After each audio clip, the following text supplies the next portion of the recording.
What's the meaning of chantry?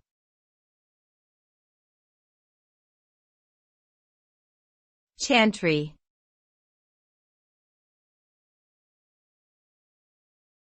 Chantry.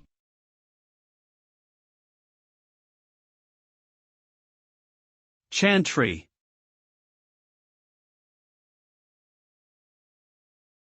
Chantry.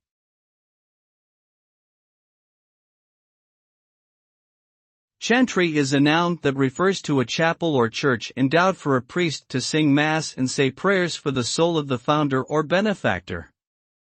In the Middle Ages, chantries were common in England and were often established by wealthy individuals seeking to secure their place in heaven.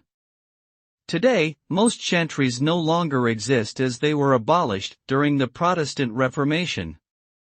The legacy of chantries can still be seen in many older churches throughout England where small chapels or alcoves were reserved for this purpose.